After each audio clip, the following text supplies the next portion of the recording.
All right, so let's go back to our examples. So now we're going to talk about before we can move forward with variables and so forth. Let's go look at what a program is made of. So the program is made of keywords. So here I'm going to put keywords. It's made of programmer defined words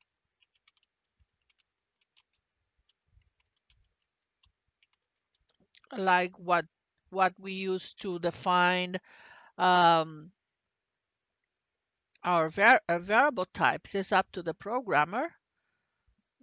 Operands plus operators, sorry, punctuation,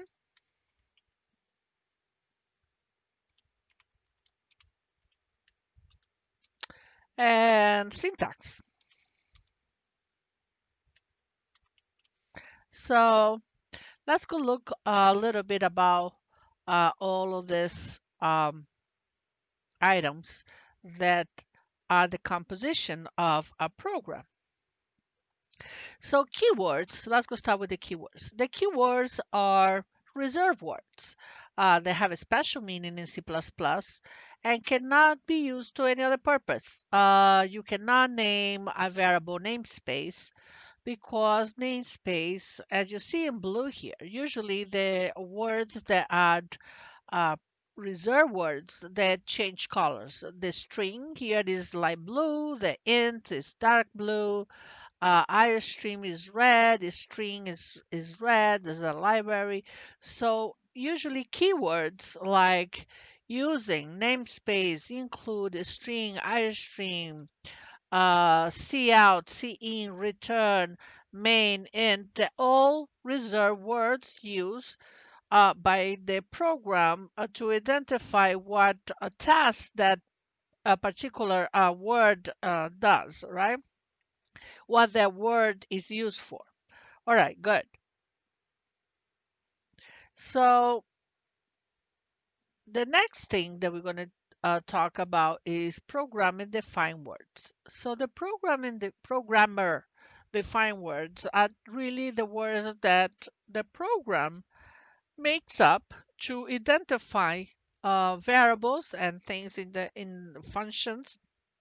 So here we have programmer defined words called name. So the programmer decide that the name is a good variable name to identify a person's name. And I can say is string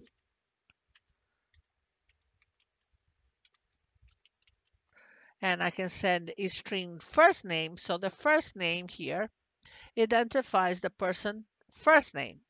And I can add another one saying last name. And this keyword here, this variable name, it will hold the person's last name. This one will hold the person's first name. So I gave these words to the program, right? So what other things that we can look at in our program? The operators.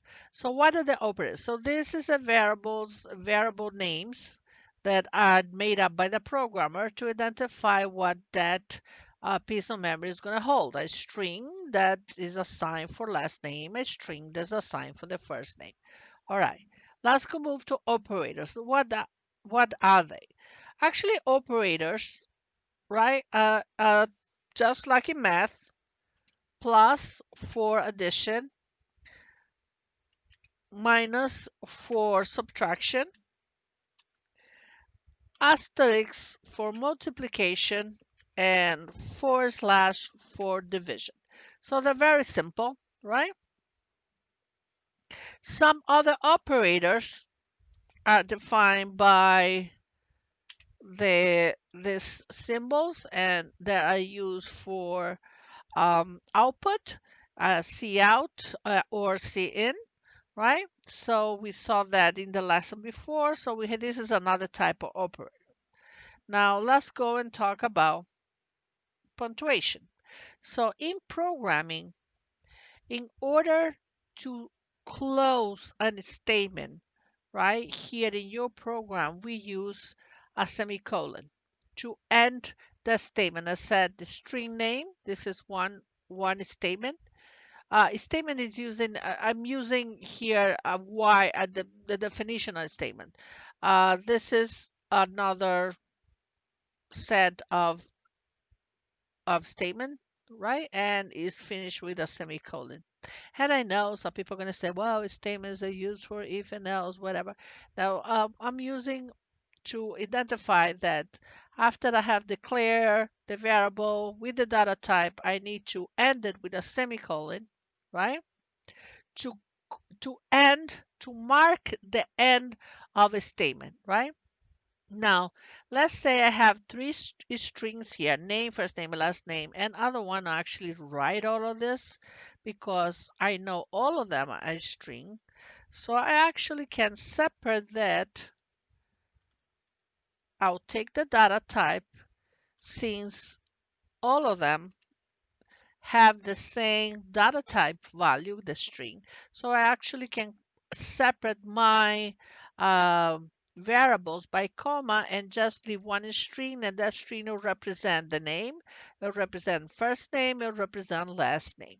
All right, so that's another thing that we needed to look at it.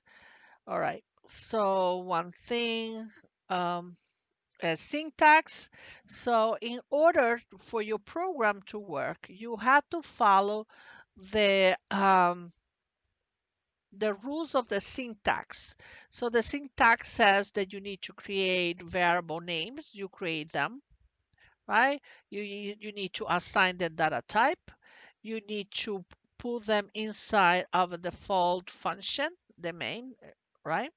And you had to use semicolon and colon, semicolon and commas to separate variables and so forth. So all of the symbols, words, operators, symbols, punctuations define the syntax of a program.